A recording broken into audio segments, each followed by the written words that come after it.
Wake up! The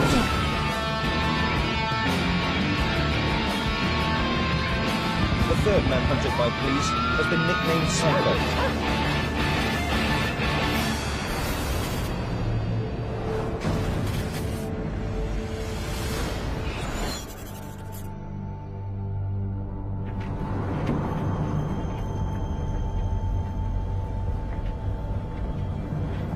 I was 19 when I was arrested. When I was a young lad, my life was fairly ordinary. I started developing an anger problem in my mid to late teens. I think it's true to say that I was a very reckless and dangerous person. When I was a student in Leeds, I was robbed on the street, so I planned revenge.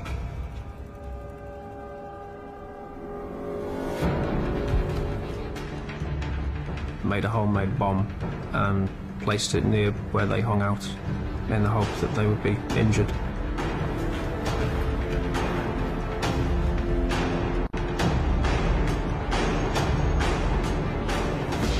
Police! Get down! The police found the device and defused it, thankfully. Search of the house found numerous weapons and bomb-making equipment. My life as I knew it was over.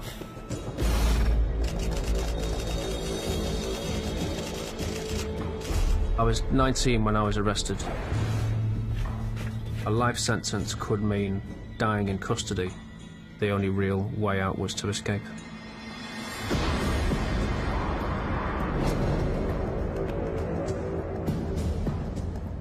The easiest option for any prisoner to escape is to escape from a prison van. I was being transported to a maximum security prison somewhere in England. I knew it was now or never. The officer in front of me was in possession of both sets of cuff keys. Escape would depend on if I could terrify him enough into giving me those keys.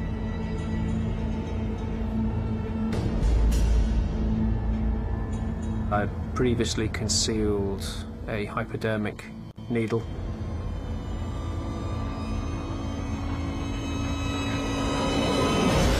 Stabbed myself in the arm. Wake up! Stop the van! Stop the van! I said, "You know that I've got AIDS. If you don't take these handcuffs off, I'm gonna stab you all." I didn't have AIDS, but he took one look at the blood and the needle, told the driver, and then we raced to the police station, which I knew was the procedure.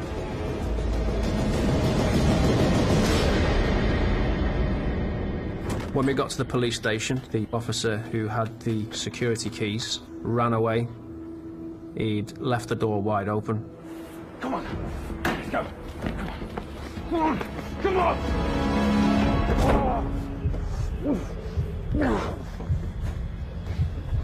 I knew that at that point I wasn't really going anywhere.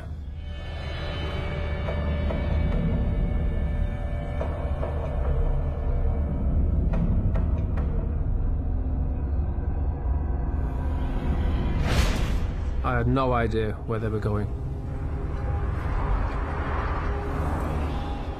The further south I drove, I realised that there was only one prison it could be.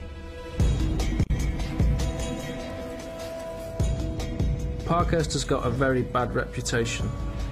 It's a violent place. It's accepted people convicted of murder, serial killing, terrorism-related offences.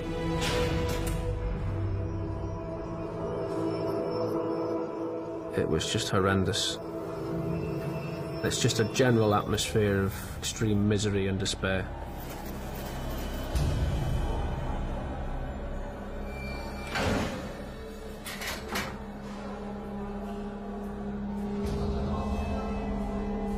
Straight away, I started to scout around the prison, looking for a way out.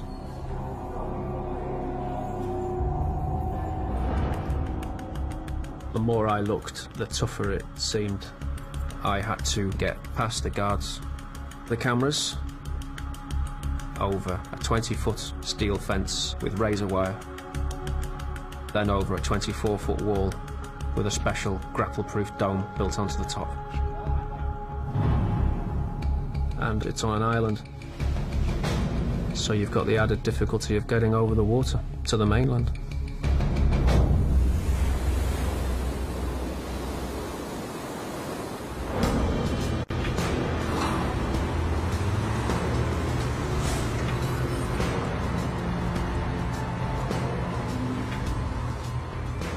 The only chink in the armour of Parkhurst was that they were having building renovation work done.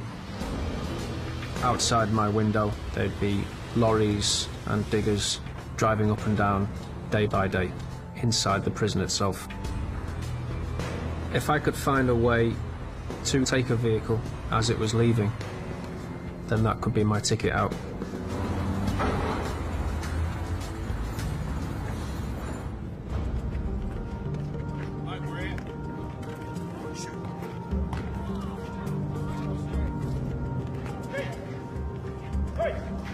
I'd known Keith at the previous prison I was at. Keith was a life-sentence prisoner convicted of murdering the wife of a supermarket owner in the early 1990s. We struck up a conversation. Keith began to mention the possibility of escaping from Parkhurst. I considered Keith to be a completely trustworthy character, otherwise I never would have discussed any such thing with him. Keith had been watching the guards, and in particular watching the locks, and had noticed that due to a recent lock change in the prison, all of the new locks had been replaced with colour-coded locks. Some were green, some were red. Not many of the doors around the prison had a green lock, but lots of them had red locks. I'd assumed that the security at Parkhurst was a lot more complicated than that. Thought I wasn't going to accept his word for it. I want to see him myself.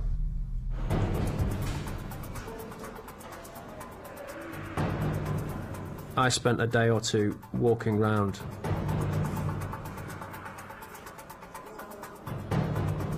Virtually every lock in that prison was colour-coded. If you had a red key, you could get to 95% of the prison.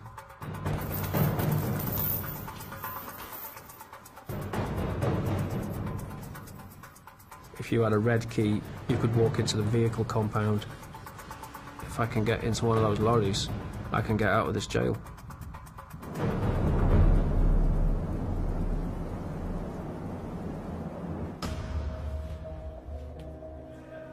We began to seriously discuss planning an escape. Keith said a key was basically just a shaped piece of metal. All we needed to concentrate on was making that shaped piece of metal. He managed to convince me that I had the ability to make a key for those locks. The prison ran lots of courses, so I applied for a place in a metal workshop class. We were watched by the guards all the time, so I had to be careful. But the workshop gave me access to what I needed to make the key. I knew nothing about keys or locks, so I really had to teach myself about the subject. The best source of information was other prisoners. Luckily, the wing that I was on had a lot of relatively elderly gentlemen from London, some of whom had records for old-fashioned safe cracking, and they provided a mine of information. They clearly knew what I was up to, and were only too glad to help.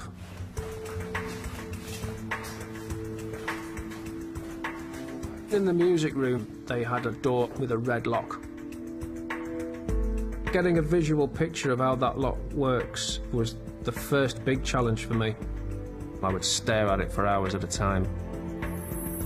I had to effectively design that lock mentally so that I could break it. And the more I looked at that lock, the more complicated I realised it was.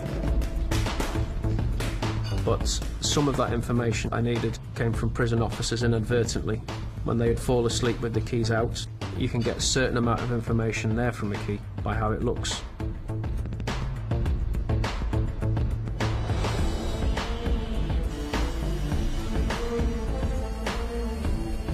The rough shapes of the metal were relatively easy to cut out using the proper tools in the workshop, but to cut the finer detail into a key can take many hours, and you can't do that in a workshop because somebody will see what you're doing. So that had to be done in my cell.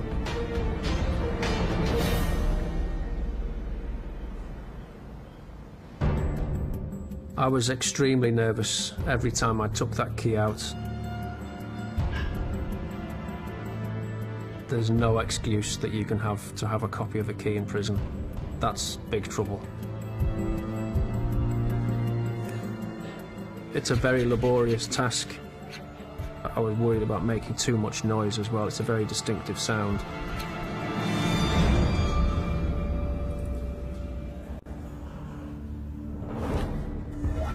Very slowly, over several weeks, I managed to cut and shape the key that could potentially open most of the locks inside the prison. The problem was, you only have to get one of those patterns slightly wrong and the key won't work.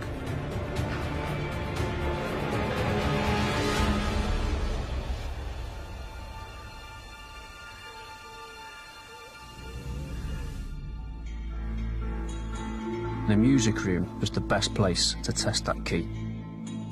Right, who fancies a cup of tea? Oh yeah, that'd be lovely. People would come and go into the music room during a class, but during tea breaks and so on, the staff and prisoners would wander off.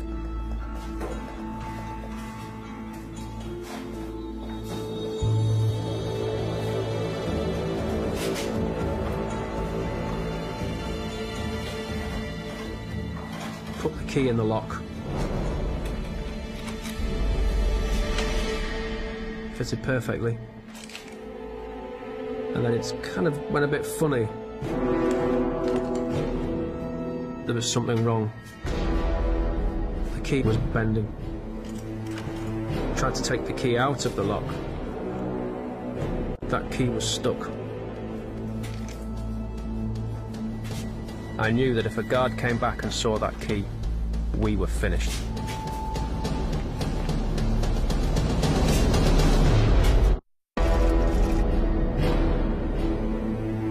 I was trying to break out of prison using a handmade key, but it was stuck. There were members of staff coming in and out of the room, and all of the time there was a half-made key stuck in that lock, with me sat there next to it. It just felt like I was there for about 1,000 years, just waiting for people to go away.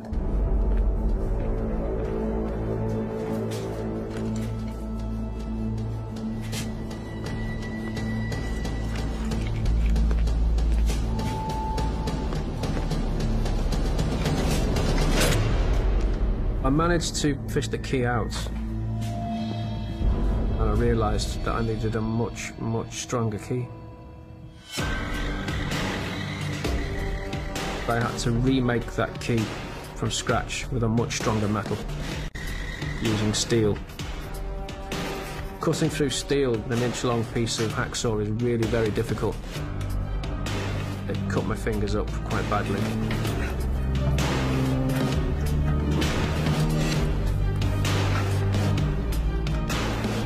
So I had to just do it very slowly over a period of a week or so.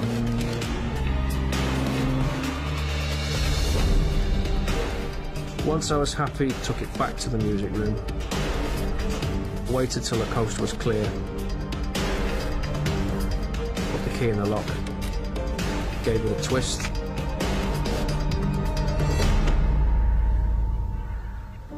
I felt pretty elated. The entire prison was open. We could go anywhere we wanted.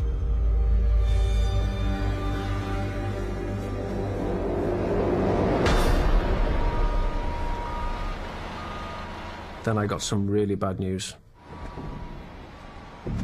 The rumour was 2 prisoners had been caught planning to steal a digger or a lorry and escape via the building compound, exactly the same way as we were planning to.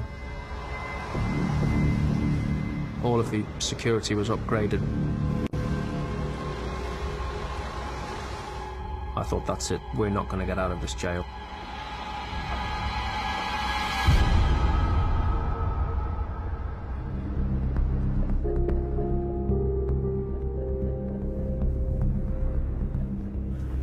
We discussed what our next step should be. Yeah, right. Me and Keith decided to try and think of an alternative way out of the prison using that key. I knew our key would open many of the internal doors, but I wasn't sure which ones. I decided to build a mental map of the whole prison. The key could open doors to the music room, the gym and the metal workshop, and from all three we could get access to the yard. But we still had to get past the fence and then scale the wall to get out of the prison.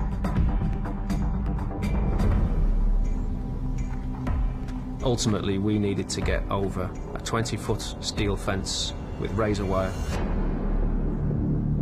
and then a 24-foot concrete wall with a special grapple-proof dome built onto the top. The only way over that wall, realistically, was to make a strong ladder and climb over it. Building a 24-foot ladder was a serious challenge. It seemed impossible. I thought about it for hours. But then I realised that the answer to everything lay in that metal workshop. We could construct a ladder during classes and hide it in parts all around the workshop. Then, using our key, we could go at night to the workshop, assemble the ladder, grab the wire cutters, and from there, cut the fence to scale the wall. The only problem was, I'd just been banned from the metal workshop. I'd fallen out with the instructor about making some metalwork sculptures I was working on. He didn't like my attitude, I didn't like him, and he was in charge, so I got banned. We needed to recruit somebody else to make that ladder for us.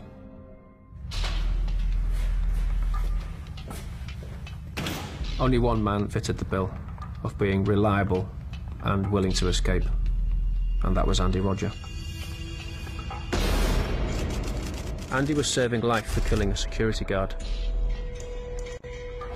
He could be there for 20 years, and he was determined to escape. As Andy was the workshop orderly, he had a trusted position and had access to everything in that workshop, which made him ideal for that job.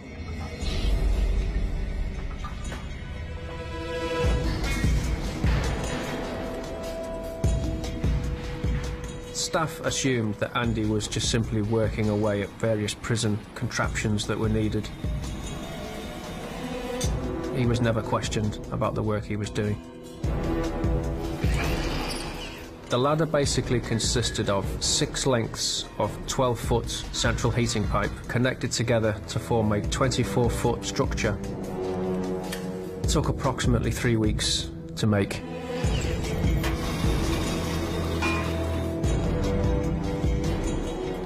It was hidden in parts all around the workshop. The plan was to assemble the ladder on the night.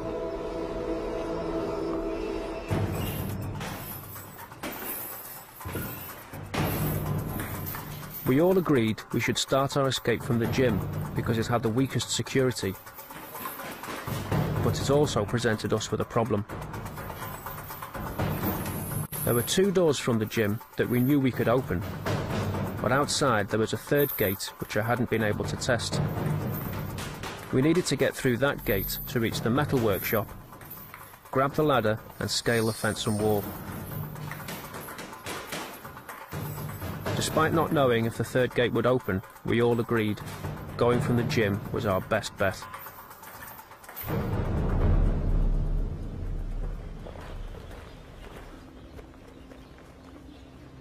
Then we got disastrous news. Andy found out that the workshop was to be relocated. We wouldn't be able to access it anymore. The site they were moving it to had a different set of locks. We'd have to start again with making a whole new set of keys. That meant that we had to move as fast as we could, whilst we had access to that workshop and our equipment. So we decided to go.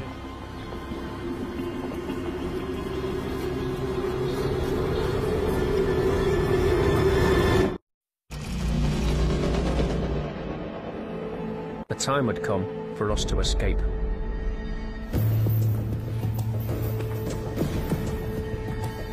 The gym was full that night. There was a lot of prisoners walking about. We were all in a state of nerves. The plan was that I would run on ahead, unlock all of the gates, then run back to the gym, give Andy and Keith the nod. They would run to the workshop and I would follow them on and lock all the gates behind them. There'll be a roll check in the gym in half an hour. We were ready to go.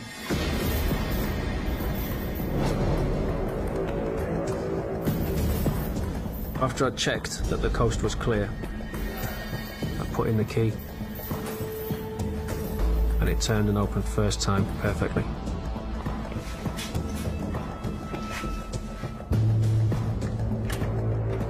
The key worked on the gate behind it too. So far, so good. I then ran towards the third gate. Our entire escape really depended on whether we were going to get through that gate or not. Without access to the exercise yard, we would never get to the workshop. All our equipment would have been made with no purpose.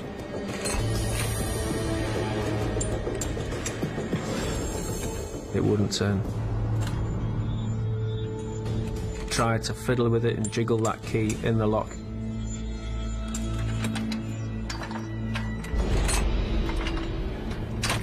Finally, the key worked.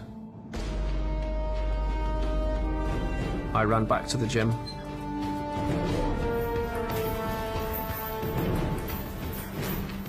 Keith and Andy were waiting to go.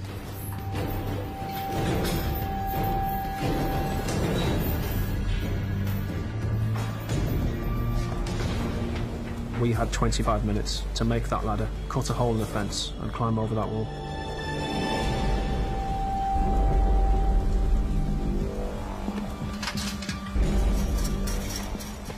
We knew that there was a few seconds when anyone monitoring those cameras would have seen us. The first sign we would know about it was when officers would run onto the yard. 20 feet away from the workshop door, there's a rattle of a gate.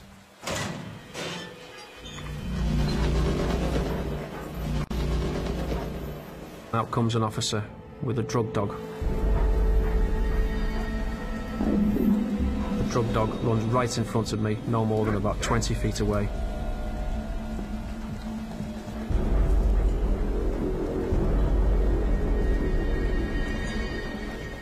Looked in my direction. It looked into the shadows where I was, and I was staring back at it.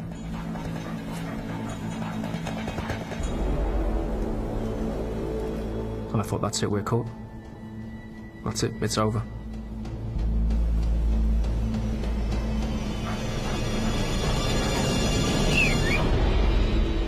The handler whistled for his dog. I couldn't believe it. We can't hang around any longer, time's going. There'll be a roll check in the gym within the next 20 minutes. We got into the workshop. Andy began to assemble the ladder. I grabbed some wire cutters to get through the fence, and some electrical flex to use as a rope to lower us down the other side of the wall. Within about 10 minutes, the ladder was built. The adrenaline was going really strong at that point. We just all ran hell for leather.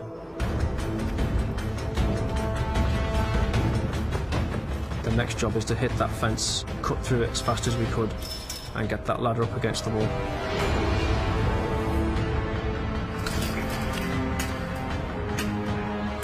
I was fully expecting any minute dozens of staff to come running in our direction.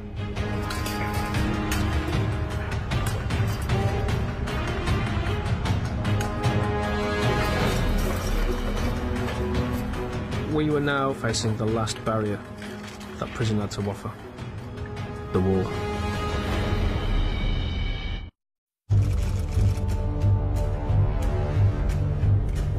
We were escaping from prison, and our last obstacle was a 24-foot wall.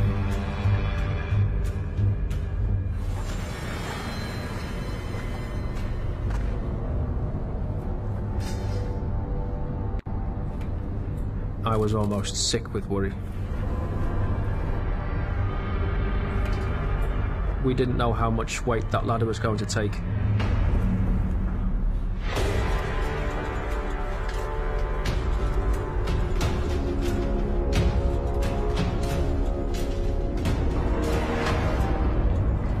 When I got to the top of it, I then had to very quickly lash that electrical flex to the ladder, whilst Andy climbed up. I prepared to go down the other side.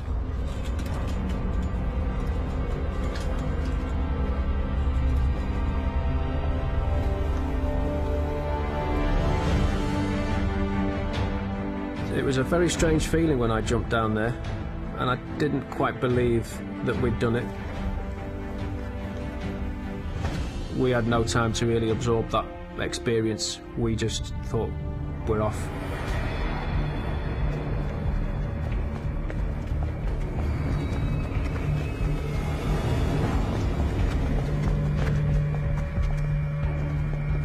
The next stage was obviously getting off the island. Keith had explained to me that he did have a pilot's licence and that there were 3 airfields on the Isle of Wight, all within 5 minutes' drive. Our next objective was to get a car. Take that car to Sandown Airfield. Keith would then hotwire the aeroplane. We would get it started and fly to the mainland.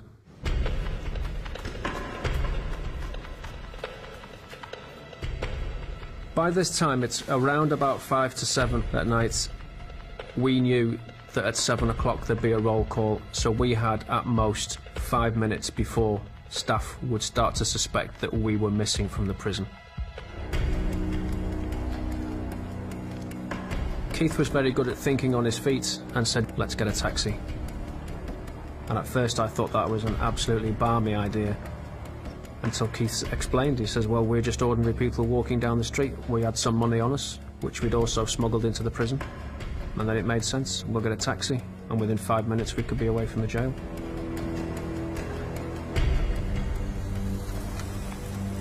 We picked up a taxi almost immediately.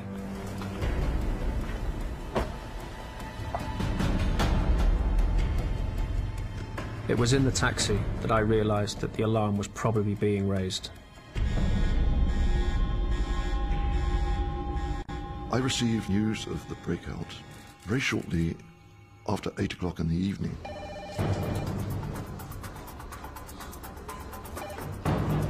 Right. I was fully aware that any escapee from Parkhurst was likely to be a very, very dangerous individual. 3 of them together, incredibly dangerous.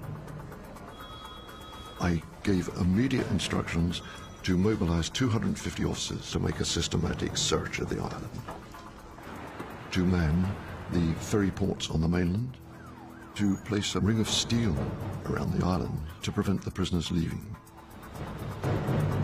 The Isle of Wight becomes a mini Alcatraz. They can escape from the prison, but they're contained on an island.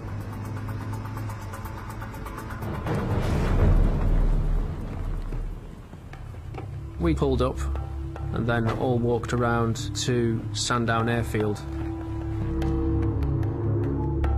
We had to be very careful. It was far too suspicious to see anyone on that airfield prowling around at night.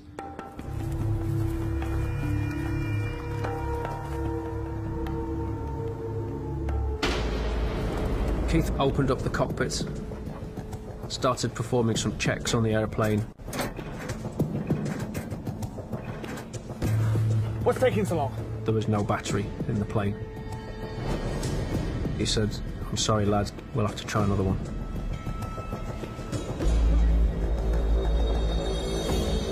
If we couldn't get that one running, we knew that we were basically sunk and trapped on that island.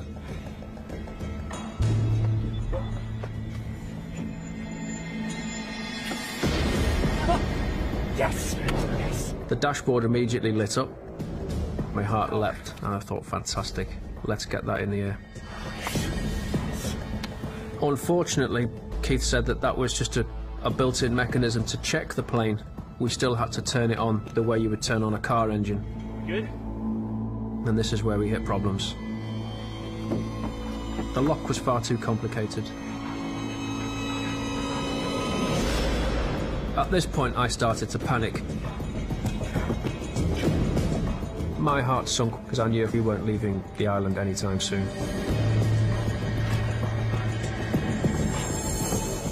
We decided to abandon the airplane idea. On the boat. We're gonna use the boat. Let's go. Go. I was absolutely gutted that we had to leave that airplane standing in a field. What made it worse was that I knew the police would now be looking for us.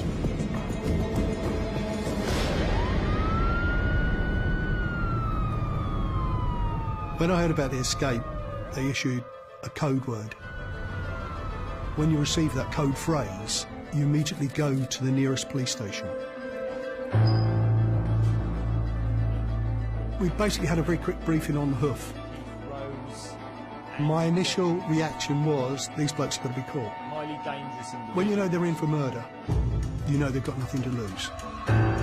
45-year-old Keith Rose had threatened revenge.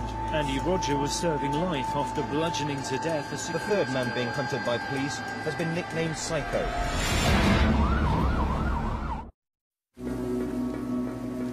Since the escape, we'd been walking for about 4 or 5 hours. We hadn't had anything to eat or drink for maybe 12 hours. We were just absolutely shattered.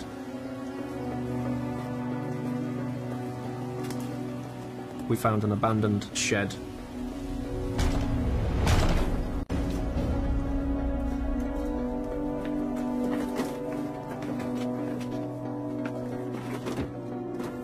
That night was absolutely freezing cold, and there wasn't really that much shelter except a large sheet of plastic. The wind was blowing through the gaps in the wood, and we just shivered all night.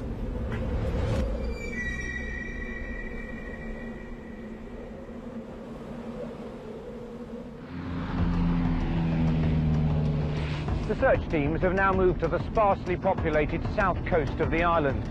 They'll be checking miles of coastline and scores of isolated properties. I knew the search operation was going to be looking for a needle in a haystack. These were scheming, devious, dangerous individuals. My concerns were these 3 people could take hostages and hold up.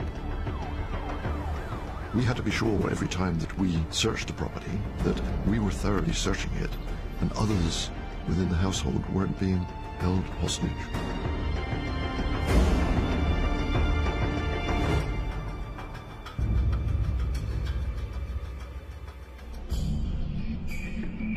One of the pieces of kit that I'd taken with me was a shaving kit. Keith cut off his beard.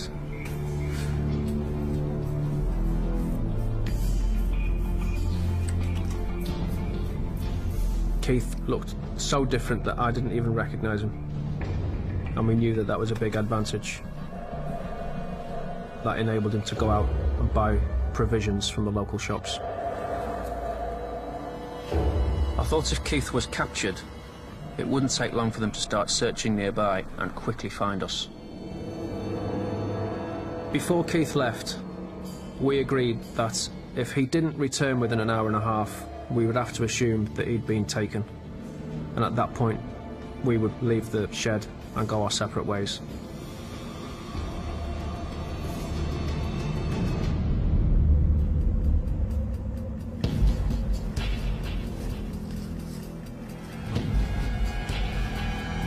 There are quite a few isolated houses and dwellings in the countryside around the prison. There was one isolated house where an alarm had gone off. In the back of your mind, you're always thinking, are they in there? Sitting in that shed was absolutely horrible. I was worried the police might find us at any time. That was my worst nightmare.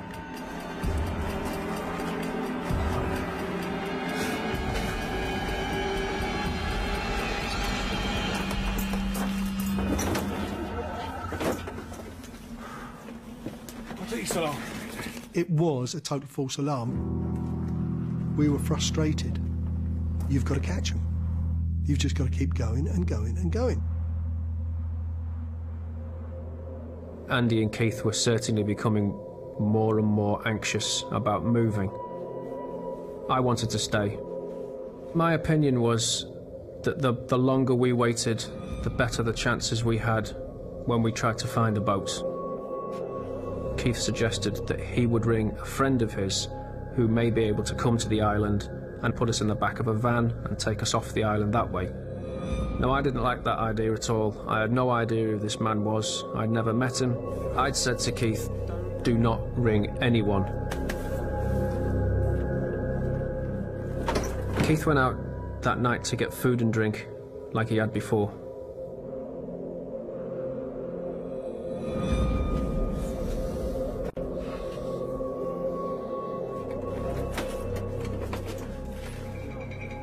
And when he returned, he told us that he had phoned his friend.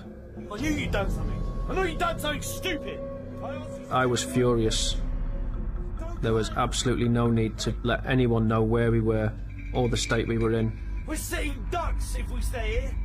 I decided we needed to leave that shed straight away, get a boat from the marina, and get off this island. Now.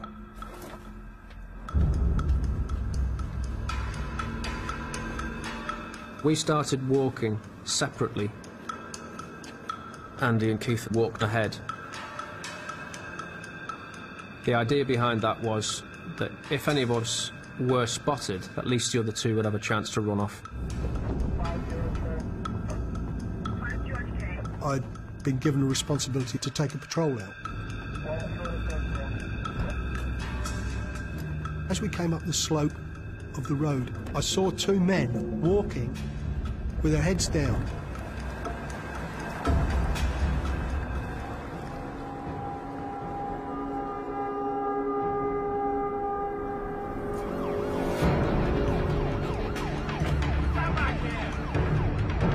I decided to go it alone. Whatever was going to happen now, Andy and Keith were on their own.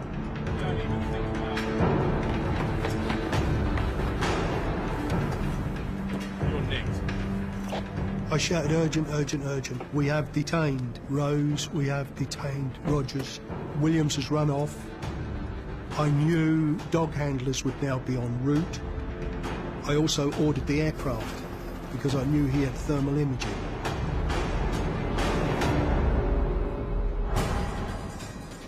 I was concentrating on running as fast as I could, for as long as I could.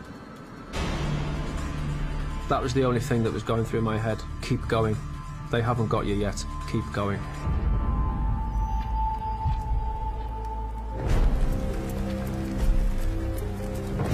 I could see several boats, all of about the right size. I ran to a boat which had hanging from its back a small dinghy.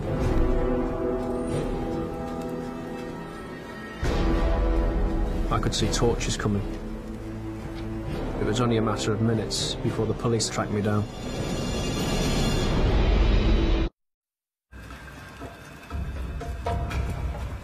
I had to get off the island.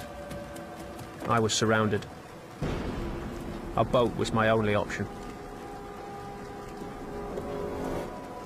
The police were heading through the trees. I started trying to undo the knots.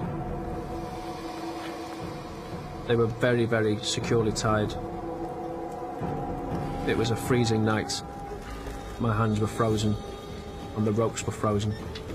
and I just couldn't get my fingers inside these knots to undo them.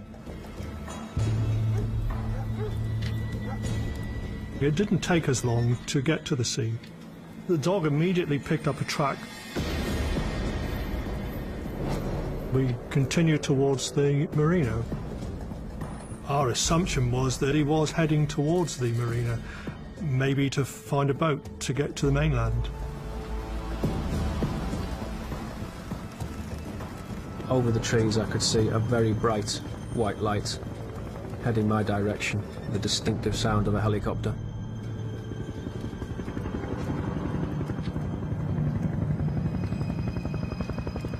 The big problem with a helicopter was its thermal camera, which means that it can see the body heat, that it can spot you under any kind of hiding.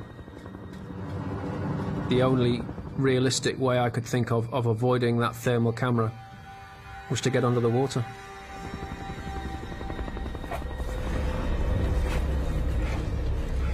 The water was absolutely freezing. It was a physical shock.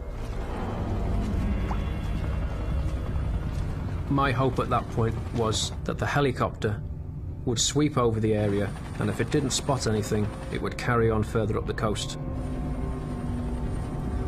At that point, I could climb out of the water and double back the way I'd come. Kept my fingers crossed that that helicopter was going to move on.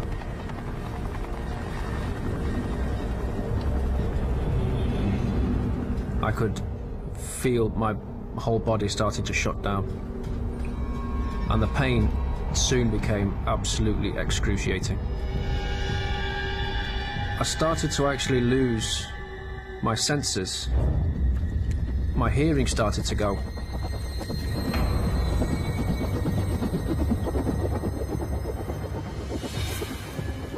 My eyesight started to go. I couldn't feel my arms and legs anymore, and I'd stopped shivering, which I knew was a really bad sign. It was only a matter of minutes before I would slip into a coma.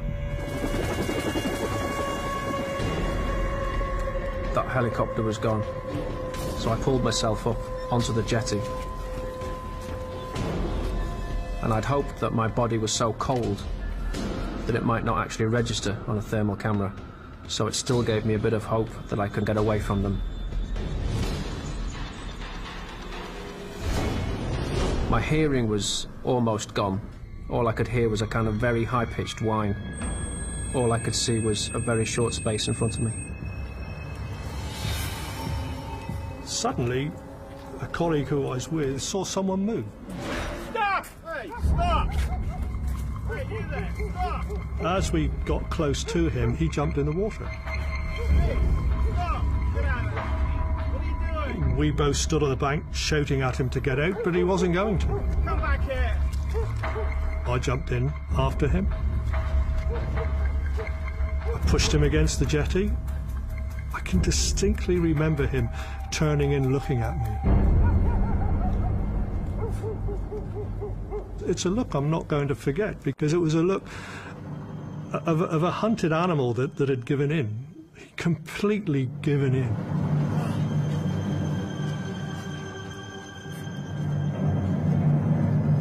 At that point, I didn't have any choice. I was just captured.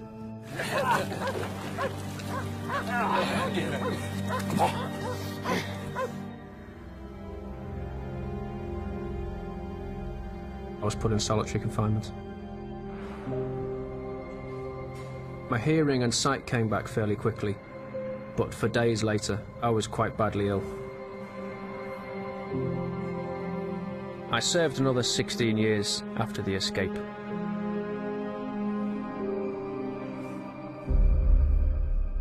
Despite everything that had happened, I was still determined to try again.